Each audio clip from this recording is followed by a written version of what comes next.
What is in the podcast, Lord? Some mailbag questions, takeaways, and spice morsels, which I wish to hear. You will do nothing to interfere. There are no ad breaks in the podcast. How did you know what I feared was in the... Because you fear the ad breaks. They could convince you to sign up for Squarespace, but you avoid it. I fear its other effects, Lord. A bountiful nature has decreed that ad breaks will unlock for some of us an unexpected revenue stream. Yet you fear this. I am Atreides, Lord. Then sign up for our Patreon. You get ad-free episodes. Moneo. Yeah, Moneo sounding like a real fucking cheapskate here. Support the show, $5 okay? for all of the benefits of our...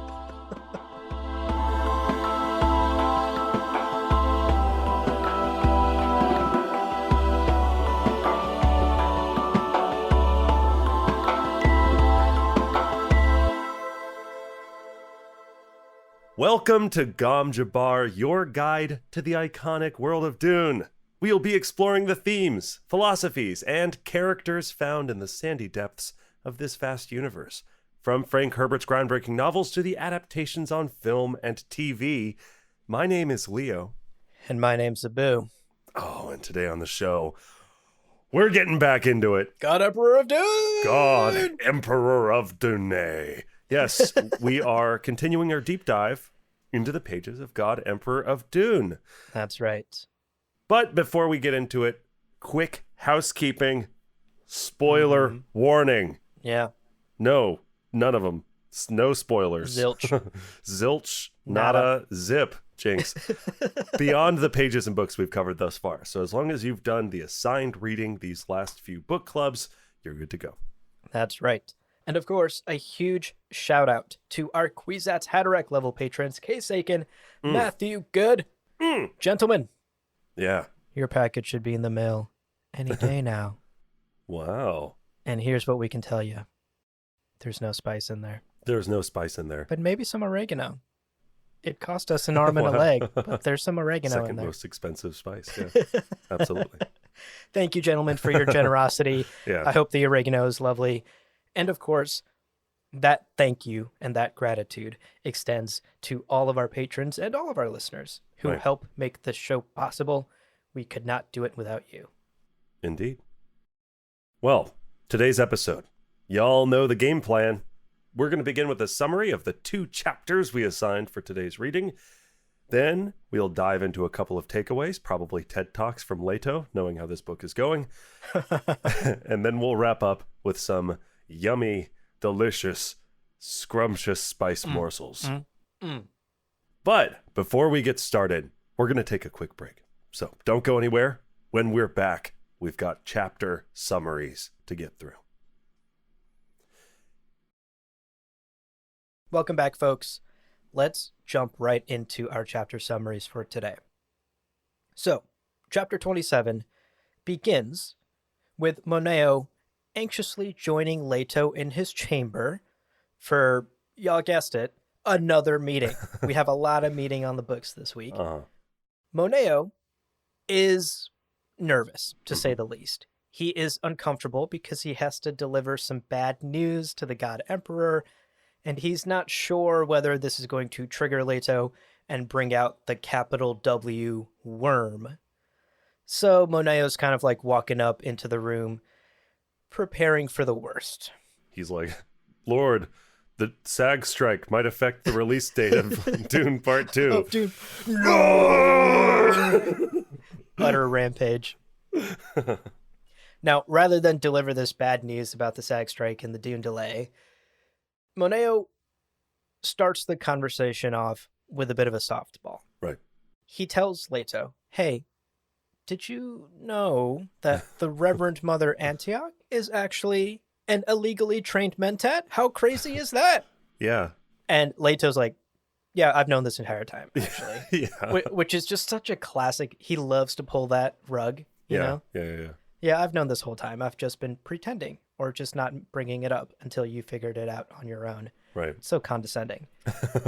At the end of the day, though, Leto, not bothered by this. Right. Antioch is a mentat. He's banned mentats throughout his empire, but he's going to let this one slide. He tells Moneo that the Bene Gesserit are bound to disobey him at some points throughout his rule, and this sort of like minor disobedience is actually more amusing than anything. He finds it kind of funny and Yeah. maybe even useful for his plans and his machinations, but it's nothing that's going to disrupt the Golden Path. So this one gets to slide. I love that. Moneo's like, here's a bombshell. Leto's like, yes, isn't it funny? Welcome to being in on the joke. They think they're hiding it from me, those idiots. Right. Prime computation fucking dunking on you, Reverend Mothers. Got him. Prime computation. Got him. Yeah, Leto, unfortunately, is already in on every joke you could ever tell him. True. He's a tough crowd. Now, moving on to the main point of the meeting, let's get to the bad news. Yep. Moneo drops the bombshell that the Tleilaxu have revealed to him that Hui Nori is of Tleilaxu design. And we all know the Tleilaxu fucking suck. Yeah. Like earlier, Leto was like, ew, Duncan, let's get rid of those clothes. They were touched by Tleilaxu. Exactly. Disgusting. And now we're finding out that Hui is from at least their instructions and equipment. Yeah. Yeah. Gross. That's a big deal. Plus, we already know Leto has survived an assassination attempt Right. from the Tleilaxu. So everyone's on bad terms with the Tleilaxu. And to find out that Hui Nori, someone that Moneo clearly knows the God Emperor is affectionate toward, Right. even that is maybe underselling it, to realize that she is actually of Tleilaxu design is terrible news, all things considered. And he reveals the details. He's like, hey, so I found out the Tleilaxu gave the Ixians instructions and equipment on how to produce not exactly a gola, like they're not giving up the secret sauce of how they make golas, but something close to that. Sort of a cellular reconstruction is the way that Moneo puts it. Right. And in combination with this shielding device from the guild, the Ixians conducted these experiments in a secret chamber that Leto's prescience could not penetrate. All we know is that Malky went into this chamber at one point and later walked out holding an infant in his arms. And that infant is Hui Nori.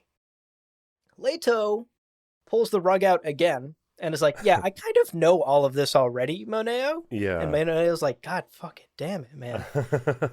Leto doesn't know all the details, right? But through inference and through sort of seeing where the holes in his prescience are, he's been able to connect some dots through his conversations with Hui Nori, which we read in previous chapters. He's been able to connect more dots, and he has painted a picture of what the Ixians and the Tleilaxu and the guild are up to with their secret machine and their machinations with Hui Nori. Right. Moneo jumps into action. He's like, okay, this is good. You know this. Now I know this. We know how dangerous she is, right? We need to send Hui Nori back to Tleilax immediately. To which Leto's like, fuck no, stop right there. Yeah. Stop that line of thinking. Don't do that, actually. It's perfectly okay. Hui Nori can stay.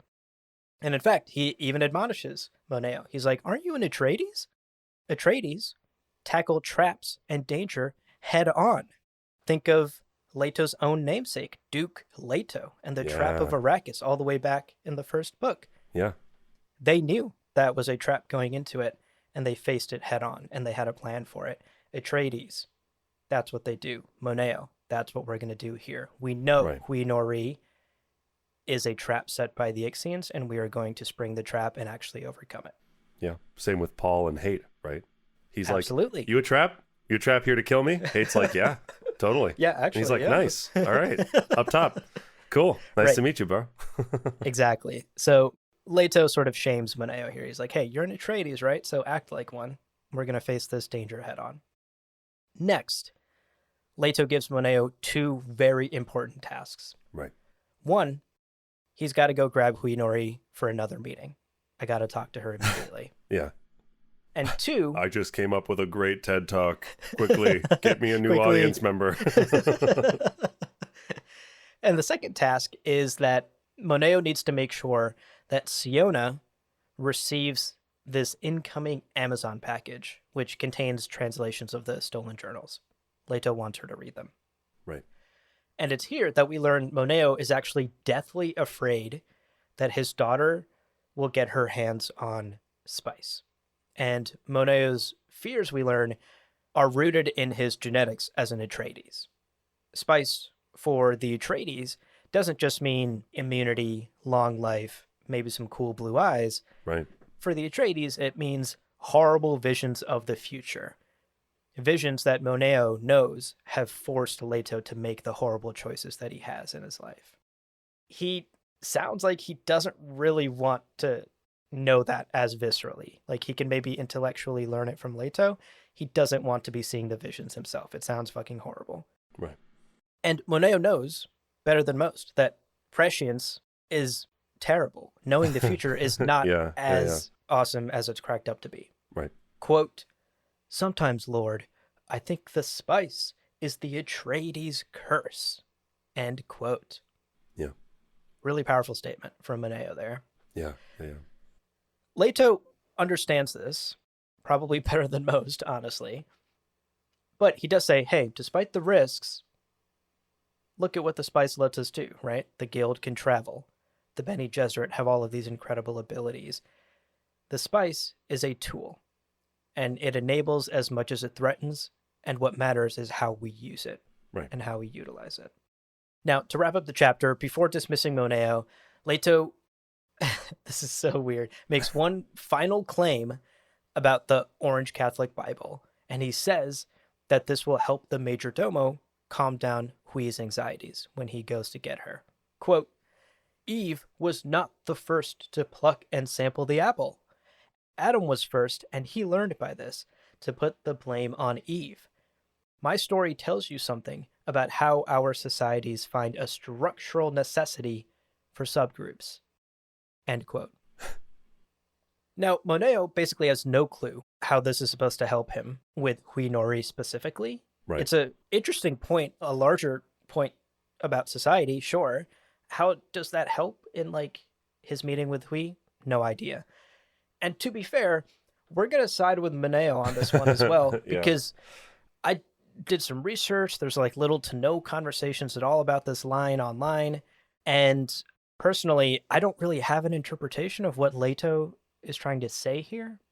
And I think you're in the same boat as well. Like, we both sort of racked our brains and couldn't figure out, like, what he's really trying to get at.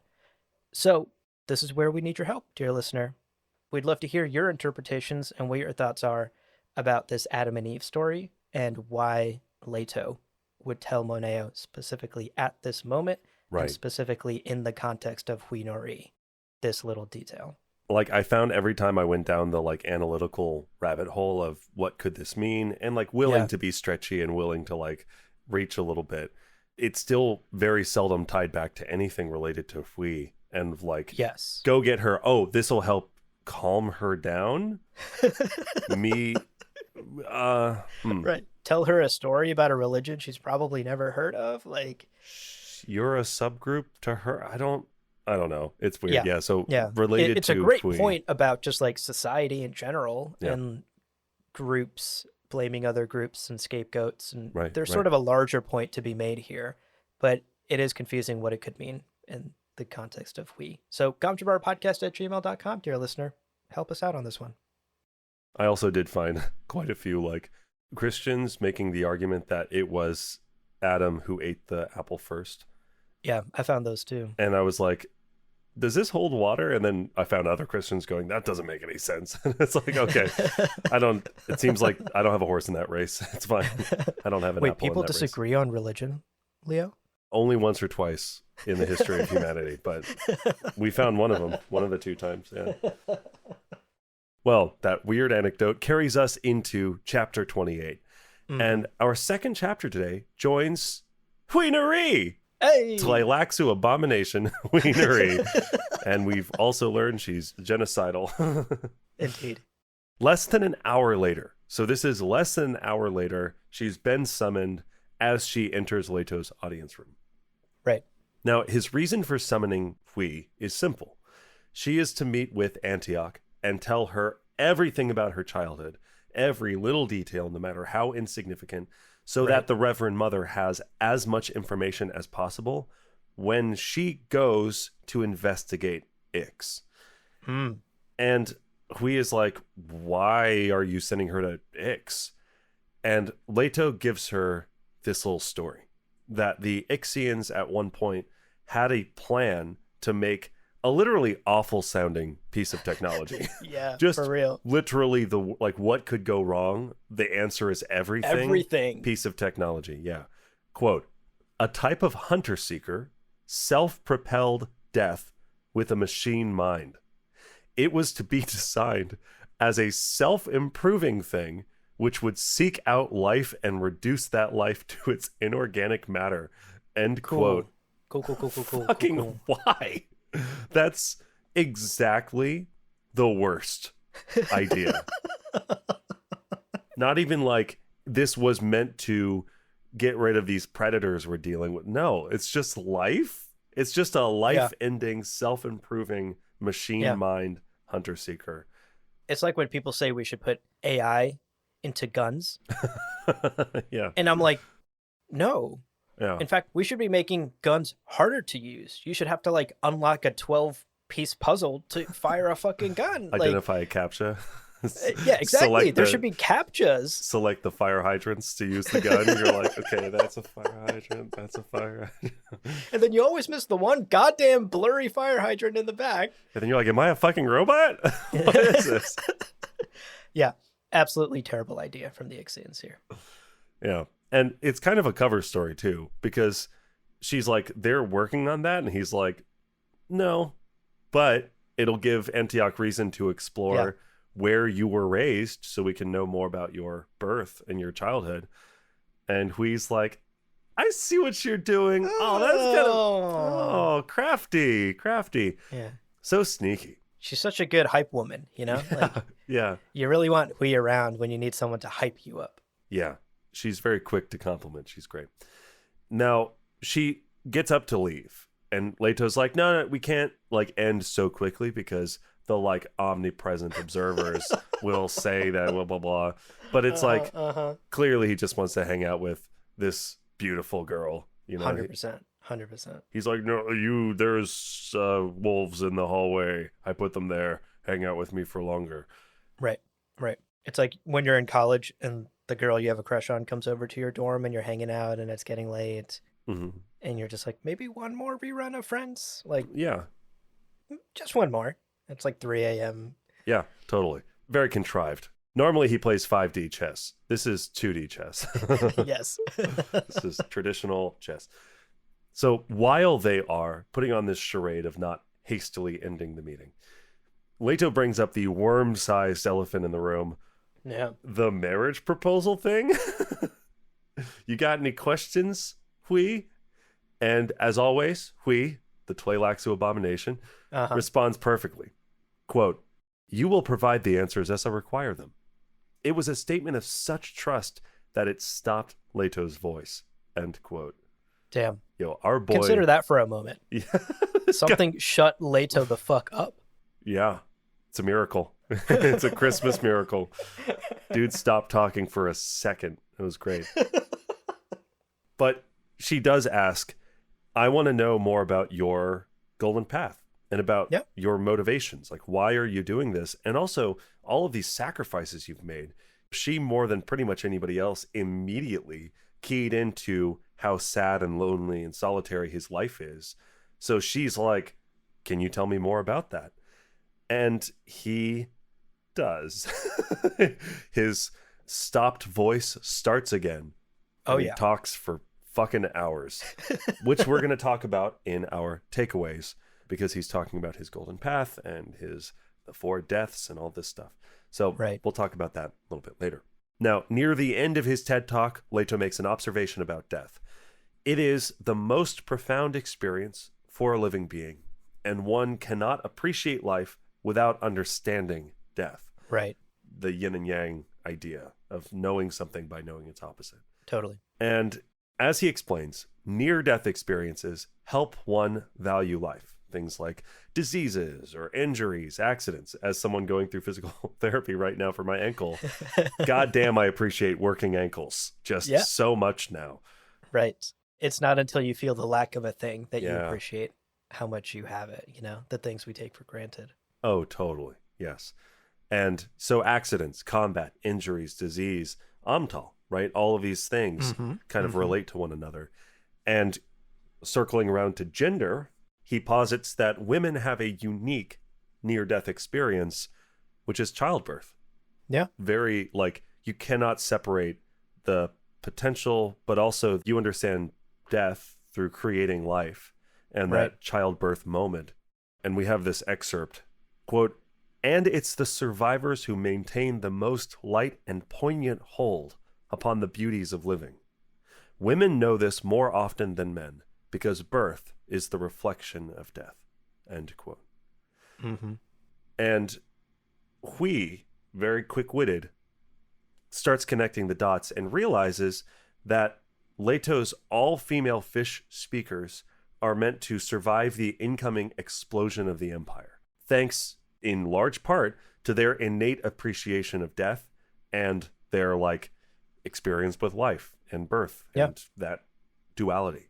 Right. Think back on the Seeing Oak ceremony, how there was Yeah. a whole line of retiring fish speakers with Right. children who were now about to become mothers Right. and raise these children. And so that is intrinsically part of fish speaker life and fish speaker culture Right. is childbirth. And Leto is saying that's something unique to women. It's Right. that yin yang idea, right? You're creating life, and so you understand death. But also, childbirth in and of itself is an extremely deadly experience Yeah. for many women throughout history. And so, for many, it can be this near brush with death, Right. which again makes them appreciate life even more. So, this is all very intrinsic into fish speaker culture and something that Leto has built into his female army. Yeah, it's very true. This is also, by the way, opposed to the experience of men within Leto's universe, because he points out that, during Leto's peace, one of the things that he has been restricting is the availability of kind of casual violence and combat from Yeah. men's lives. Yes. So he has this women fighting force who not only, as we've said, have this sort of piece of their experience if they decide to give birth to children, that's a piece of their experience. They also now have sole dominion over combat and fighting and wars and being that SEAL Team 6 hit squad. Yes. Compared to maybe historically, especially when women weren't allowed to be in the army and things like that, men have understood and come to terms with death through deployment and through military action and through fighting and violence and blah, blah, blah. Fighting for the tribe and all of that. So it really is him kind of drawing up those clear divisions between the innate experiences available to the genders, but also his very calculated handling of what does my Imperium look like for men? What does my Imperium look like for women? And why? Right. And we'll talk later about setting up the cycles of the universe so that Absolutely. the following cycle reacts to it, and etc. Yeah, definitely. And I almost saw this revelation, because this is a revelation, right? Yeah. Moneo, Duncan, others who are close to Leto have not realized the purpose of the fish speakers. Yes. Hui is the one who connects the dots here. Yeah. And this ultimate purpose of the fish speakers to almost be these guiding mothers of humanity that try to save and teach as many of them as possible about life and death so that humanity can appreciate life and death on the same level that women intrinsically do because of childbirth, as Leto posits. That is an interesting role for them to play, right? That almost takes the military aspect out of it and turns them into these mentors and nurturers and mothers, essentially. Matriarchs. That's a better word. Yeah. For all of humanity rather than just for their own children. So it's interesting. They're almost the example that Leto is setting, and he's using them. Once again, they are a tool for him to craft the golden path and ensure that humanity survives in the future, and in particular survives this pressure cooker environment that he's been building for the last Yeah, 3,000 true. years, Yeah. which again we'll talk about in the takeaways later, but there is going to be an explosion of humanity and violence and death and famine, and the fish speakers are going to be the ones who appreciate death the most and thus survive it. And their role is to help others in humanity, including all of the men who no longer contend with death as much. Right. Their role is to help them survive it as well. Yeah. It also does lend credence to the earlier claims that some of the fish speakers were being demilitarized. Yes. Mm-hmm. Which I know we were kind of like, was that propaganda? Was that like a calculated kind of bluff? Was that a white lie? Mm-hmm, But it combined with all of this, it seems pretty likely that that is happening. Totally. Great as point. he sets up the next cycle. But hilariously, moving on, Hui observes that, quote, I loved this. most men have no principles. Hello. The women of Ix complain about it constantly. End quote. I don't know why I just thought of like the Real Housewives of Ix would be like a pretty fun I little... would watch the fuck out of that Same. show. Yeah. But yeah, most men have no principles. Also reminds me, one of my favorite movies is Porco Rosso, the Ghibli Studio Ghibli movie. Mm-hmm. And that line where Theo is like, Mr. Rosso, why are you a pig? And he responds, all middle-aged men are pigs. Love it. It's also Michael Keaton. It's the voice of Porco. So Oh, I didn't know. hashtag Batman. But yes, this most men have no principles leads Leto / kind of Frank to make some like very pointed commentary on administrators Yeah. about how good ones are decisive and honest, while bad ones are hesitant and prone to making excuses. I can't help but think about Chernobyl, like watching that movie, just the number of administrators and bureaucrats who were dodging responsibility and how much worse that made everything versus just saying, there is a problem. It's my fault, but we need to fix it, is valuable. Right. There's an incredible quote from this passage. Quote, the difference between a good administrator and a bad one is about 5 heartbeats. Good administrators make immediate choices. I love that. Because then Hui pushes back in like a way that does feel like hashing out. She's like, what about bad choices? And he's like, it's better to like have made a choice and to act than to be like caught in this trying to think of everything. It's very practical in a cool way. It's very, what's that phrase? Act now and ask for forgiveness later. Yeah. That's the side that Frank is very much taking here. Right. And this feels like such a direct shot at like whatever administration was in power when he was writing these words. Yeah. Like totally. Frank heard some shit on the radio and was pissed about it in politics, and he wrote this section for sure. Well, and it's all of society moves so slow because people are afraid of big corporations. Yeah, and there's we've all had that lobbyists. shitty manager. Yeah. There's lots and lots of systems in place that slow down radical change within society, which is good sometimes. And then we see things like when the COVID pandemic happened, like the speed with which the scientific community rallied and got a bunch of shit done was amazing. But it's like only in times of crisis do we see how effective things can be if people are not like afraid to just make choices. Right. Maybe. But anyway, love that little quote. And Leto kind of acknowledges that his administrators, the ones that he chooses, are often rebels, start off as these sort of like decisive, again, maybe making bad choices, but making them quickly and boldly and honestly. You know, Siona's out here wearing her heart on her sleeve. She's like, fuck you, God, I'm going to kill you. And he's like, yo, she would be a good administrator. I like that gumption. The cut of her jib. Hell yeah. Because again, even against a god, these are people who are willing to like take a stand and do a thing. Leto's like, yeah, that's A grade. You can't teach that. That's a quality that I want. You know, you can teach the other stuff. Can't teach that. Totally. I love this point that he makes, especially the point about I am effectively suicide for anyone who stands up against me, right? Right. Like, I'm a brick wall you are not about to kick down. Yeah. And yet, these rebels keep walking up and trying to kick as hard as they can. And rather than being annoyed by that, or rather than trying to crush the rebellion and stop the kicks, he hires them. Yeah. He admires that. He admires that even against a godlike figure like him, these people with principles still fight because they believe so strongly in something. It's why he admires Siona so much. It's why Moneo is such a great major domo. is because at one point Moneo was trying to take Leto down. Yeah. And I love this point. This has been a through line throughout the whole book, right? This idea of rebels and utilizing them. Leto talked about this all the way back in like chapter 2, chapter 3. Totally. We can see he still believes it strongly here. Yeah. And then every time a rebel kicked him, he's like, that didn't hurt. I didn't even feel it. I'm immune to kicks. I'm immune. I'm immune. Get out of the room. Get out of the room. Ah! Yeah. Well, the chapter comes to a close as Hui asks him how he intends to use her. Are you going to make me an administrator? And he's like, no. I've got administrators. Will you marry me, though? Hello. That's the question.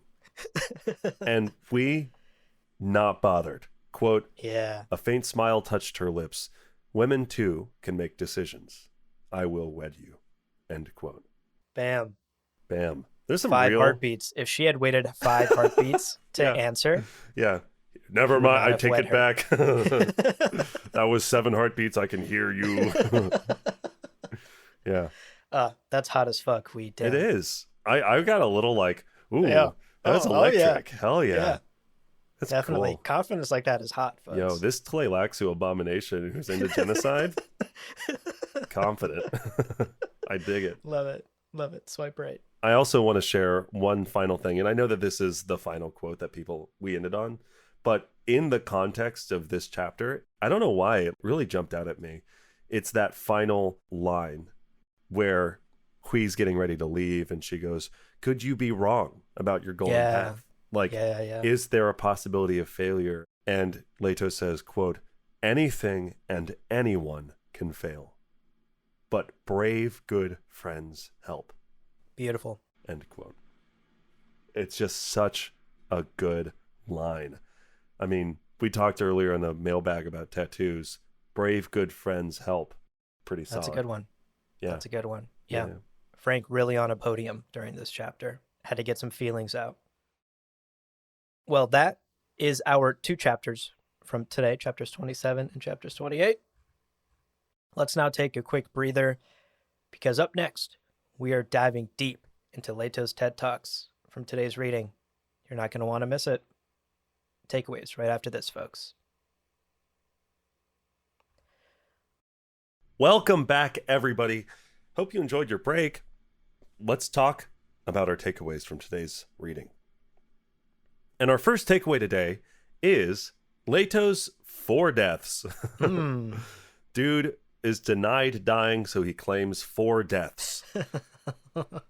Now, when Hui asks Leto about his motivations for his life choices, why the worm body? Why these thousands of years of stagnation? What are you doing? Right. He is like, I'm glad you asked. Here's my new book that I've just published. And he talks about his golden path and his place in it. And specifically, he talks about how, although, yes, over the last few thousand years, his extended life has been for the purpose of sort of like changing the flow of time and changing the destiny of humanity, his deaths are going to be a catalyst for ensuring and kind of cementing that future. Right. And for this takeaway, we wanted to focus on those 4 deaths. Quote, the death of the flesh, the death of the soul, the death of the myth, and the death of reason. End quote. Okay. He also makes clear that within each of these deaths is its own seed of resurrection, which he doesn't mean, of course, himself. There are reasons why that is not the case, but another kind of important other side to each coin, basically. Yeah, definitely. So Leto begins, before even getting to the deaths, by simply trying to make Hui understand prescience in a way that she can comprehend. And he uses this analogy of a waterfall to try and explain the golden path. This is what he says. Quote, seeing futures is a vision of a continuum in which all things take shape like bubbles forming beneath the waterfall. You see them, and then they vanish into the stream. If the stream ends, it is as though the bubbles never were. That stream is my golden path, and I saw it end. End quote. What a good little, and I Oh, saw it end really punches, doesn't it? that punches. That makes it clear that if the golden path fails, humanity is gone, Yeah. right? Leto's entire purpose is to prevent the stream of humanity from drying up. And that is why he has made so many of these choices, because his visions have shown him a possibility of that stream ending. And he is doing everything he can to prevent it. Right. And Hui clarifies. She's like, okay, that's making a lot more sense to me now. You're trying to save the stream, and Yeah. that's why you did the gross worm body thing and the 3,000 years of tyranny. Yeah. Is that working? Has the stream been changed thanks to what you've done? Right. And he explains, quote, it is changing. The change comes not only from the manner of my life, but from the manner of my death, end quote, Right. i.e., the 4 deaths. And going through these 4 deaths, right? Death of flesh, death of the soul, death of the myth, and death of the reason. Let's kind of visit each one. Yeah, yeah. And we know the kind of most obvious one is the death of the flesh, right? The death Right. of the body, the death of not only his eventual worm body, but also like his human body, and the death of his Yeah. physicality. We get specific things. I don't have a skull anymore. It's like, what? Ew. No And more genitalia. I don't have a skull or genitals. And you're like, I just got here. Can we have like more preamble before you drop these factoids on me? And it's been going on for 3,000 years, right? His physical body, Yeah. his emotional, mental humanity are fading. We just did an episode on Ganima, and she talked about her brother, it feeling like he's not even himself anymore. Yep. Only 300 years into the 3,000 years that we are now seeing. Exactly. So he says at the end of Children of Dune that he's got about a 4,000 year timer on this transformation, and meaning we only really have like 500-ish years left Right. of Right. Worm Leto. I'll also point out then that like his end, he has said, is the beginning of worms again. Like it'll be the return of the worms to Arrakis. Right. So if we're talking about the seeds of resurrection, the death of the flesh is the seed of resurrection of the life of the sandworms and life right. of The return of the worms, the the return return, of the of worms. spice yeah. to Arrakis, for So sure. that's one. The other possibility is that like Golas are sort of a return of life from flesh, but Yeah. that gets a little into Brian territory. So I don't like it. Point is, death of the flesh, and then that seed of resurrection. For sure. Now, the next death is the death of the soul. Yeah. And this is something that Leto has discussed with Hui already in a previous chapter. We talked about how his consciousness will break apart into countless little pieces. Once his physical body has died, he will be lost in this semi-conscious dream state in a billion, trillion, countless different little motes forever, for the rest of eternity. Right. In a past book club, I had said that Leto is not only giving up his life, any normal life he could have had, but through this death of the soul, he is also giving up any sort of normal, peaceful death he could have had. Right. He doesn't get to just fade into oblivion or go to heaven or whatever. He gets to live on for the rest of eternity in this weird semi-conscious state where he has no power and is living in just this like half dream Right. forever Right. within every little sandworm in the future. So my interpretation of that is the death of his soul. That is the death of what makes Leto Leto. It breaks apart into a million different pieces. What would effectively be his soul. Yeah. And I'm not sure what the seed of resurrection is for this one. Yeah. It's kind of the one that doesn't seem as much, but also soul. Like, what is the soul? Anyway, it doesn't Right. super matter. Right. And it could also simply just be the return of the sandworms again. You know, Yeah, it could yeah. be the same answer, that in order for the sandworms to return, they need some sort of quote unquote purpose. And maybe his consciousness is the purpose they have. Yeah. Good point. Now, we have the death of the myth. And this is where I think the conversation gets a little bit more interesting, because as Hui asks what will happen to Leto's religion once he's gone, he basically acknowledges like, yeah, people will worship me for a while after I'm Yeah. gone. Yeah. But Hui observes that even that will eventually change, right? Quote, but when forever ends, there will be anger. There will be denial. Some will say you were just an ordinary tyrant. End quote. Ooh, that stings. And Leto responds hilariously, quote, delusion, he agreed. End quote. Tell us how you really feel, Leto. Yeah, he's kind of full of himself. The tyrant is like, sorry, capital T. Yeah. And this is part of the reason that Leto is dedicated to documenting everything in his journals with the Dictatel, so that humanity far in the future can learn the truth about his tyranny and not fall prey to delusions that he was simply a tyrant or simply a god. Yeah. He was neither. Yep. He was a complex, began as a human, ended as a worm, but had his intentions and motivations. And that for me is where the seed of resurrection is like the myth of Leto, this god, this being who kind of gives to the universe, gives peace and gives, stability and gives people, I don't know, nice lives and peaceful villages, will eventually be reduced down to a simple tyrant. But then that's where his journals kick in and he can kind of revive not exactly his religion, but simply his complexity and what he's doing all this for. Right. The resurrection part of it will be once people discover and read his journals and understand there was more to this than we thought. Yeah. And he was not the labels that we have ascribed to him for centuries. Consider the takeaway from a few episodes ago about truth and words and labels and how words can never capture the complexity of even a regular human being, let alone a 3,500-year-old worm god. So yeah, I completely agree with you. This death of the myth kind of has some cycles. Like first it'll be his religion dying and people thinking he's just a tyrant and remembering him as such. And then a resurrection of understanding once they see his journals and presumably see the fuller picture of who Leto to Atreides was. Yeah.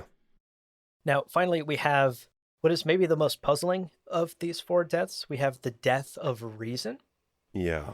And confusingly, neither Leto nor Hui expand on this fourth death or get into it in any way because the conversation just sort of takes a very sharp right turn into talking about Leto's empire and the shape of the empire and these cycles, which we'll talk about shortly. And you had looked up some theories, but this is another thing from today's reading that had stumped me. I am not quite sure what the death of reason could be. And maybe it's something we won't understand until later in the book. Yeah, I'm not sure. I mean, I looked it up. I did some perusing around different chat boards and seeing what people thought. Because like the word reason can be used in so many different ways. Yeah. And there were two possibilities that I saw that seemed pretty compelling. The weaker of the two is that the death of reason is the point at which even the non-believers and the secular, non-religious folk who are like, oh, he was never a god, he was just a tyrant. Even when they have lost any sense of who Leto was and why he did what he did, is one possibility, which it's like, sure. Yeah. It's sort of like when we're talking about the death of myth, doesn't that really only apply to the people who believed in the myths? So like the reason being the other side of that, maybe. Interesting. But I think the more compelling possibility is that if we say the reason is the reason for his life and the reason for him as like his piece of eternity is creating and protecting and curating the golden path, well, there may be a point. If the golden path is the things we need to do to preserve the survival of humanity, there may be a point where humanity becomes effectively infinite, where like after some catalytic thing happens, humanity will never not be, just because of whatever he does such a good job of preparing humanity to survive. Humanity will never not survive. And at that moment, the golden path and his reason no longer has any meaning and is done. There's no reason for the golden path anymore because the alternative is not possible.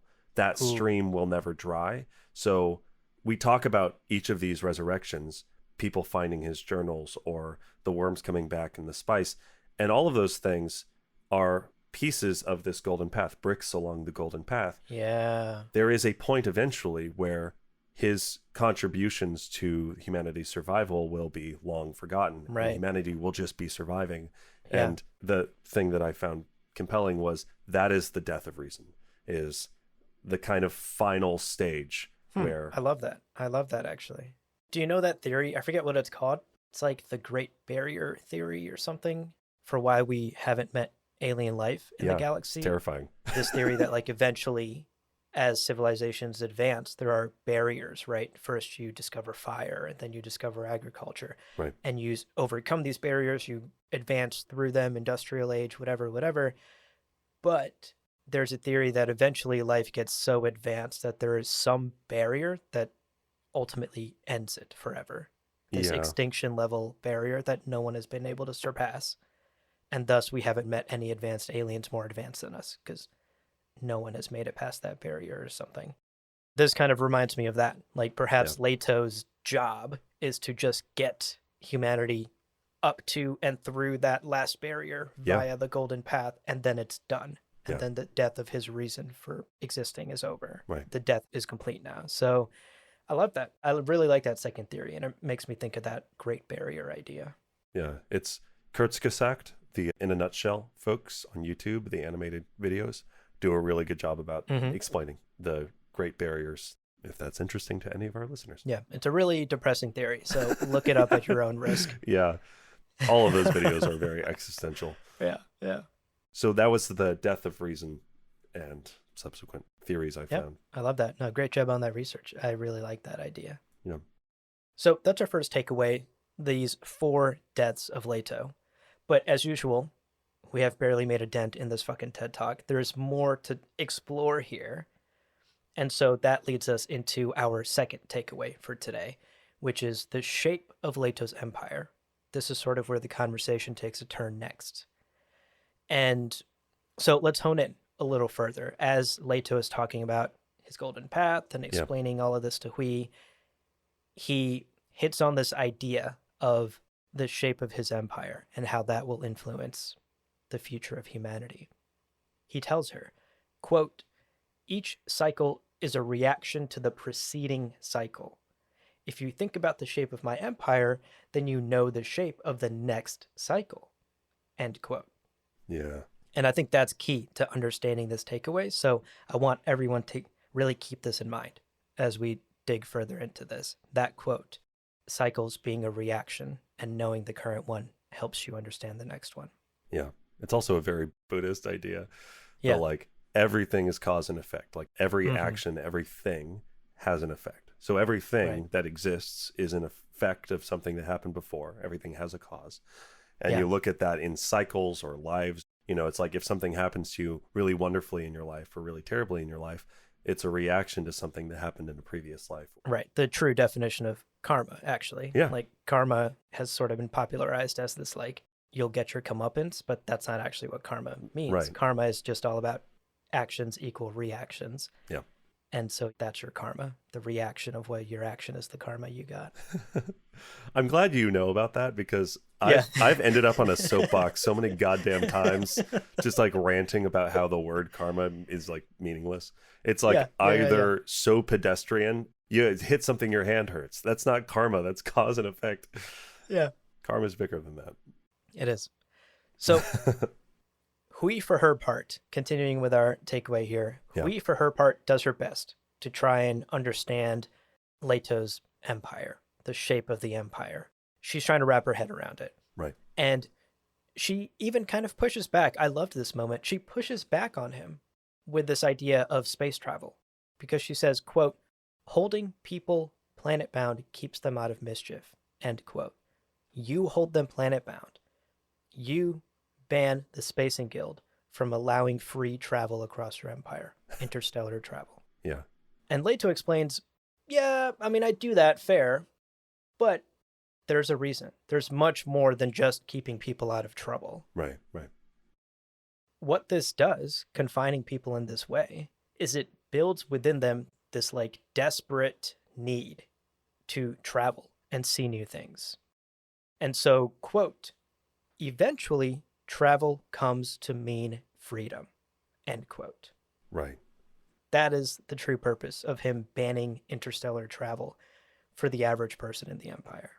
Right. Like, it's in a casual way. Travel is just travel. You're going to another planet, you're doing some shipping, whatever. But if you haven't been allowed to do that forever, even it's like, I just want to travel. I don't even care where, because the act of traveling, like Siona is not like, I want to go to Gamont. I was going to say Gamont, but I think she's young. She's not allowed to go there yet. Moneo won't allow her. It's like, when you're older, you can go to Gamont. But like, she's not saying, I want to go to Poritrin. She's like, I want to be able to leave. And she's demonstrating that exact thing. For the right-minded people, travel has become synonymous with freedom. It means that you are free to do that thing, and you're free to choose. And that choice is everything. Right. And the desire for travel is almost an act of rebellion, right? Against Leto's empire. And all of this is starting to click for Hui, because she recognizes the danger in this powder keg strategy that Leto's doing. She's starting to understand the shape of the empire, and she's like, wait a second. Yeah. If the pressure keeps building up in the kettle, then shit's gonna blow eventually. She says, won't this unleash desperate violence across the empire at some point? What are you doing? And Leto's reaction to this is so casual. I laughed when I read this. He's basically just like, shrug. Yes. Yeah, that's the point. Yeah. That's exactly what I'm doing, Hui. I am raising the temperature on this pressure cooker more and more and more until people like Siona are desperate to travel, until they are desperate for any scrap of freedom that I do not give them, that they are desperate to break out of this stagnation, this molasses that humanity is stuck in. That's what I'm doing. It's all on purpose. Yeah. And I want that violence to unleash. Exactly. Yeah. Dramatically. She's like, it's going to blow. So many people will die. It's going to be terrible. And he's like, yeah. Exactly. Yes, that's the plan. Look at my whiteboard. It's like, plan, step 1, kill lots of people. He's like, it's a good plan. I don't know. Why are you backing away? You look pale. You okay? Yeah. Right. And of course, Leto even recognizes, like, the reason she's backing away and looking pale is because this is sweet, sweet, empathetic Hui. Yeah. This is the only reaction she is capable of having to death on this scale. It's just horror. Yeah, and to be fair, it's a gruesome picture, and he paints it for us. It is. He explains in no uncertain terms that famine, just not enough food for the number of people, and violence will spread like wildfire across every planet in his empire, which is tens of thousands, hundreds of thousands of planets, engulfing humanity and leaving only the strong. Holy shit. Amtal on a galactic scale. He's like, he's spraying that kills 99.9% of germs and bacteria. He's like, that 1% is going to be fucking powerful. That 0.1% is going to be impossible to kill. Right. We are the ants in Leto's playground. Yeah. And only the 1% will survive. Yeah. And sweet, wholesome Tleilaxu abomination Hui is horrified. She's like, that's terrible, naturally. And Leto continues, quote, as the land refuses to support the people, the survivors will crowd into smaller and smaller refugees. A terrible selection process will be repeated on many worlds. Explosive birth rates and dwindling food. Oh my End quote. God. It's like, why are you laughing? Like, Leto, why are you smiling so He's big? like, says this with a smile, the whole, very Shinra of him. Like, he can't stop smiling.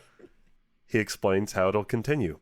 Quote, until the sandworm reigns once more on Arrakis, we will have tested ourselves by then with a profound experience shared by all. We will have learned that a thing which can happen on one planet can happen on any planet. End quote. Wow.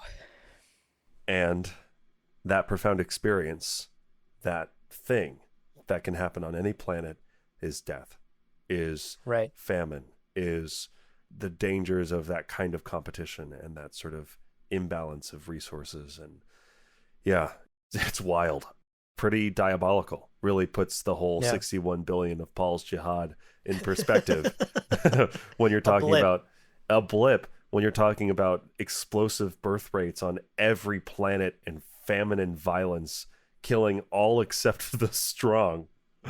Okay. Wow. Brutal stuff. It's a tough lesson. And Leto even makes it clear that this period of human suffering that's coming will be so bad that people will look back on the days of my tyranny. They will look back on my rule with like rose-tinted glasses, right? They will long for the time of my tyranny because it'll be so horrible for some time until the sandworms come back. And ultimately, like sort of zooming out, we, the reader, as well as Leto, know this is necessary, or at least we understand this is necessary because Leto and his infinite other memory tells us it is, and his visions of the future tells us it is. Right. It is the ultimate lesson, and it's the lesson that Leto has to teach humanity in order to guarantee its survival against the dangers to come, both internal and external, right? It's not like there's some war coming and everyone's got to toughen up. We don't know what the dangers are, but we do know that they are existential and that these dangers are extinction level events that will wipe out humanity. And thus, Leto has to do this in order to help humanity survive, in order to set them up for survival, much like he's done on a smaller scale with his fish speakers. Right. So to sort of wrap up this takeaway, I want us to think back to that earlier quote about cycles and reactions. Keeping that in mind, we can now understand the shape of Leto's empire. Yeah. The next cycle of humanity will be a reaction to the current one. This current cycle is this extra long, drawn-out, 3,500-year cycle of oppression and stagnation under the God Emperor Leto II Atreides. And Leto is cranking up the heat again on that pressure cooker of humanity and prepping it to explode out in this violent expression of ultimate freedom and expansion and also death. Yeah. Life and death, yin and yang, both have to happen at extreme levels. And thinking about this sort of on a whole Dune series level, this is very in line, right? With a lot of the very core pillars of Dune, the core themes of Dune. Yeah. The ideas against institutional and cultural and scientific stagnation, for example. The warnings against charismatic leaders like Leto or Paul or messiahs of any kind. The warnings and many political rants throughout the books against bureaucracies, bad administrators. All of these are such core ideas to Dune, and Leto's entire purpose is to teach the harshest lesson humanity has ever learned. Yeah, it's very true. And it's also just one of the reasons we wanted to highlight this is because keeping in mind that the shape of his empire is kind of winding that cog, tightening that spring. Yeah. It really does give you an idea of maybe what's to come. And it's the whole point of all of it. So anyway, yes, a couple of takeaways for you there. That's right. We have some spice morsels to serve Yum. up. Yum indeed. I am hungry. But we're going to take a quick break. So don't go anywhere. You don't want to miss some spice morsels. We'll be back right after this. Welcome back, folks. Let's round out today's episode by chomping down on these delicious cream-filled spice morsels. Yeah. Yeah. Are they a dessert? We've never clarified what. We don't need to. They're We'll like never crepes. clarify it. They can be savory. They can be sweet. Oh, yeah. That's good. That's good. Our first spice morsel today is Erlen Malky. Ever heard of him? Yep. Now, we've heard reference to Hui Nori's uncle and or biological father, Malky, a number of times throughout the book so far. Although actually, no, now we know biological source. Biological source for sure, right? Yeah. She is effectively some sort of like clone Gola thing sort of of thing. Yeah. Malky. Yeah. Yep. Moneo has confirmed for us today. Yeah. So it's about time. to dig into the encyclopedia and try to learn what we can about Malky, because we've heard so much about him. So here's what the Dune Encyclopedia tells us. Erland Malky was born in 13,632 HE to parents Piter and Charmaine. DeVry University? Piter. Yeah. Oh, that's fun. Go box Go Golas. jellies. Piter and Charmaine, his parents, who were both actually part of the Ixian ruling body known as the Inquisitors of Ix. We've come across them in this book as well. Now, politics has always been a part of Malky's life, and in fact, he proved his exceptionalism very early when he came up with this brilliant scheme to oust 3 Inquisitors and to actually install his own mother as the leader of the Inquisitors at the age of 10. Oh my God. What were you doing at 10? Because you were not ousting politicians and installing your mother as president, that's for sure. No, I was not, as it turns out. I was trying, but I couldn't come up with a good plan. Yeah, me neither. It's tough. I had a bunch of Laza tigers and I didn't know how to use them. Should have used 2. I used 1. Malky pulled it off, though. And while he wasn't officially connected to this coup until many, many years later, rumors of his involvement actually made him quite popular. He was highly sought after and respected by his peers and elders in the upper echelons of Ixian society. Wow. Now, after finishing his schooling, Malky was appointed as a minor clerk in Ixian intelligence. But this was just a cover. This was just a fake job, Leo. Wow. Because he's laundering money. Our guy was actually being trained for a much higher purpose. Smuggling cocaine into Tijuana. Probably that, for sure. But he was also getting extra secret trainings, and Ixian intelligence was feeding him all of this extra information in order to prepare him for what comes. Now, we're told that in 13,659, at just the age of 27, Malky was put on permanent retainer by the Inquisitors, and this gave him the freedom to travel the galaxy, which he basically did a ton over the next decade. He spent a decade traveling the entire galaxy on both official business and just for fun. And this gave him a first-hand understanding of Leto's empire. He saw planets and people all across Leto's imperium with his own eyes. And the Inquisitors at this point felt, all right, buddy, you're ready. We've trained you. You are going to be Ixian's ambassador to Lord Leto. Now, it's no secret throughout the book that Leto really liked Malky a lot. That old rogue, he keeps calling him, right? Yeah. And the Dune Encyclopedia explains, quote, in the new Ixian ambassador, Leto found a clever, oddly courageous man who seemed not to be in the least intimidated by the Emperor's godhead, end quote. Yeah. Think on our ideas about administrators today. Yeah. Bold. Now, Malky, for his part, also actually found pleasure in working alongside the God Emperor because he, quote, discovered that his sharp-honed intellect and wit were finally being challenged in the manner for which they were trained, end quote. He met an intellectual match. I mean, at 10, he's like overthrowing politicians, so smart kid. I also, reading between the lines, for which he was trained, for which his wit and intellect were trained, this reads to me like he is the beta test of Hui, right? Like he was taught and trained in all of these very specific secretive ways growing up, so that by the time he's 10, he's overthrowing fucking Inquisitors, not accidentally. You know, surely innate knowledge and innate talent and blah, blah, blah. Yeah. But look at all the unspoken things in that sentence. For sure. Finally, he's being engaged on his level because this is the level he's been trained to be at to match Leto. Yeah, most definitely. Now, the two have, I suppose, what you could call a friendship, as much as you can be friends with a God Emperor, for a number of years, but that friendship ends in 13,712 when Malky is recalled back to Ix by the Inquisitors, against his wishes, by the way, he was real pissed about this, but the Inquisitors needed him back on the planet because, drumroll, they needed him to train Hui Nori to be a part of her education. And so that's what he's been up to since 13,712.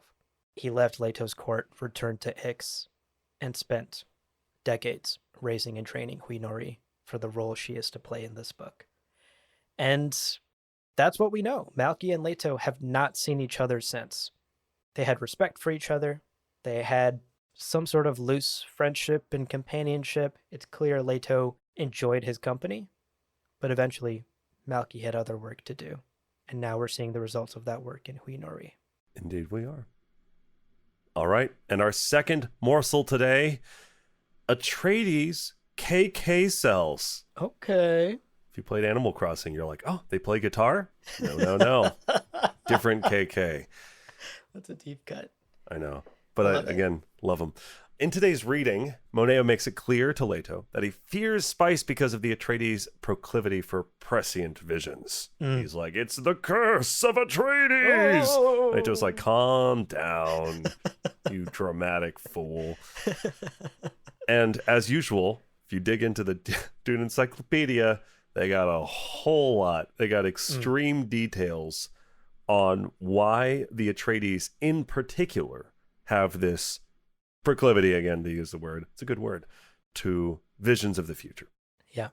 And ultimately, it all comes down to something known as KK cells located in the Körliche Klamst, something like that, center of the brain, which is responsible for time-space awareness. And this is made up. This is something that is not real. Right. But I will point out that there's a lot of people who have this mistaken belief. Abu, how many senses do humans have? Sight, sound, touch, taste. 4? I feel like there's 5. Smell? That's right, smell. 5. 5 senses. So there are 5 classic senses, but there are, it wasn't even supposed to be as much of a bit as it was.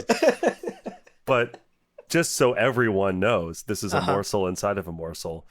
Although the specific number is not agreed upon unanimously within the scientific community, humans have between like 16 and 29 senses. Whoa. And it's a lot of things. It's things like nausea, hunger, knowing where your limbs are in space, proprioception, I think it's called. Yeah. We do have a sense of time. Like we have a sense of time. We have a sense of hot and cold.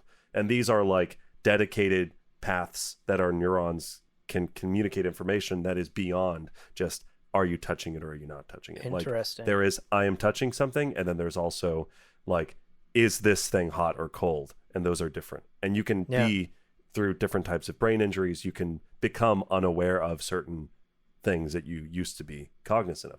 Anyway, so all of that to say, humans do have a sense of time and space, which you can argue are the same thing.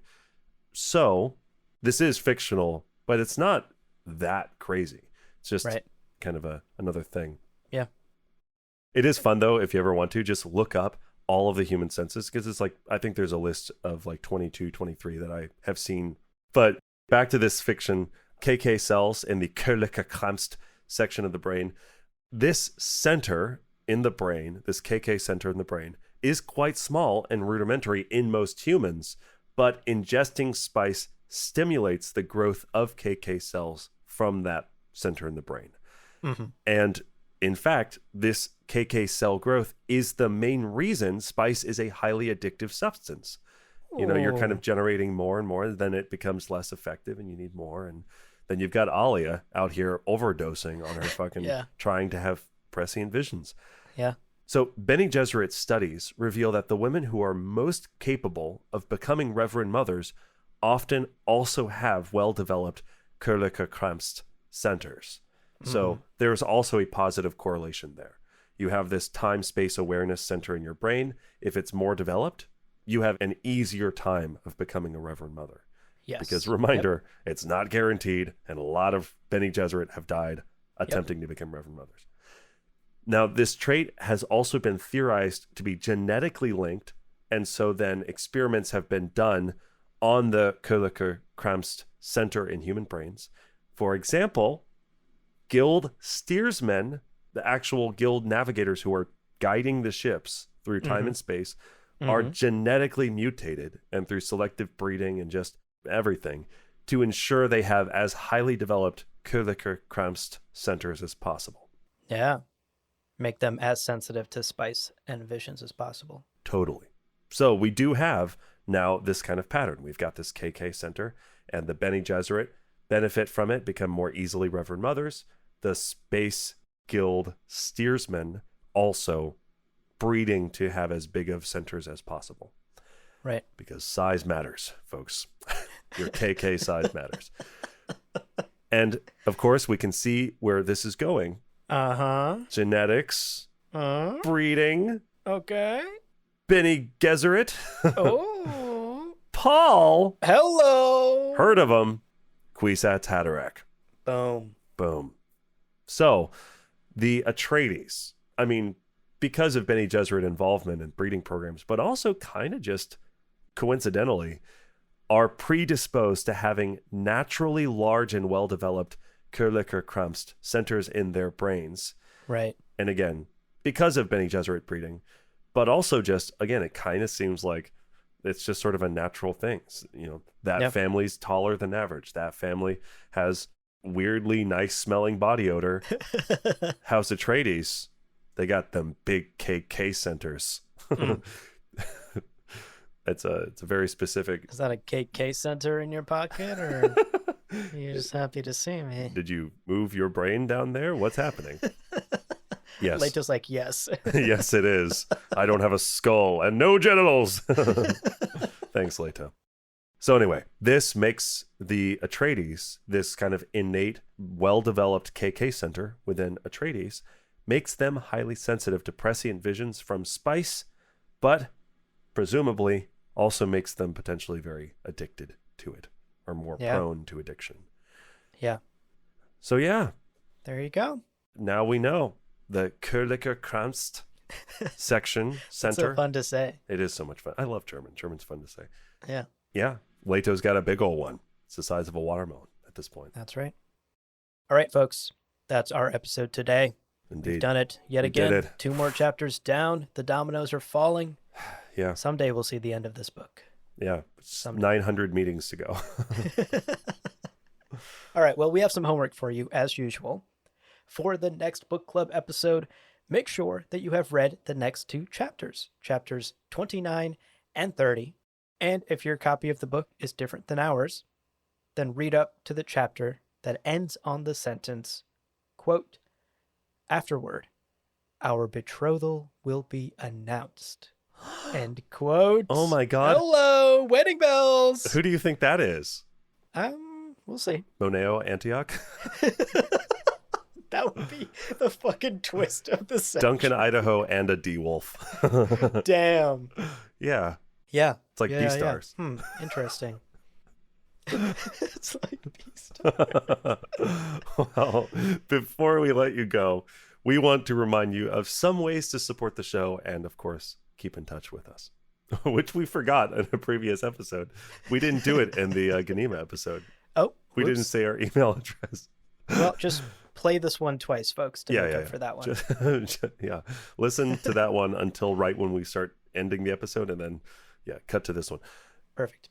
And naturally, let's start with the best way to support us, the best way to show your support of the podcast and help us do what we do, becoming a patron at patreon.com/gamjabar. You'll get cool benefits like ad-free episodes, weekly blooper clips, and an invite to the Discord server. So if you're like Moneo and you're like, I don't like ads, I'm afraid of ad breaks, Lord. Right. If you're afraid of ads, consider becoming a patron and join us over at patreon.com/gamjabar. That's right. And another great way to support the show is to check out our merch store at gamjabarshop.com. Maybe you also have a betrothal announcement coming up. Yeah. Why not do it in a May Thy Knife Chip and Shatter shirt designed by Leo Wiggins himself, folks? True. We've got art, apparel, mugs, tote bag, and so much more. on our merch store, gamjabarshop.com. Make that betrothal something to remember. Yeah. I mean, engagement ring, kind of played out, kind of cliche. Engagement walk without rhythm socks. Hello. Hello. That's love. That's love. You walk with that marriage every step without rhythm. Indeed. That's a stretch, but I think we made it work. It's a stretch, yeah. Some engagement wall art. Ah! Well, finally, and I'm not going to forget to say it this time, we love to hear from you. So Yes. email us at gamjabarpodcast@gmail.com. I'm sure the people finished the Ganima episode and went, how do I get in contact How with them? could I I've never possibly?" heard. Email us at gamjabarpodcast@gmail.com. Whether you are responding to our desperate requests for your interpretations of dense, weird passages in the book, Yes. or you're just saying hi or sharing some fun anecdotes about what Yeah. this show means to you, send us your thoughts as you read along with us. Please do. gamjabarpodcast@gmail.com. That's right. It's the name of our first son. Yes, indeed. Yeah. He's got a giant, big old Kuliker Kramst section. Oh, the biggest Bruh. Kuliker Kramst section you've Yeah. ever seen. We were holding him, it was just like, oh my God, the size of this child's Kuliker Kramst center. It's off the charts. And the doctors were like, what the fuck? Keep this child away from oregano. He's hypersensitive to it Hypersensitive. because of his giant, girthy Kuliker Kramst center.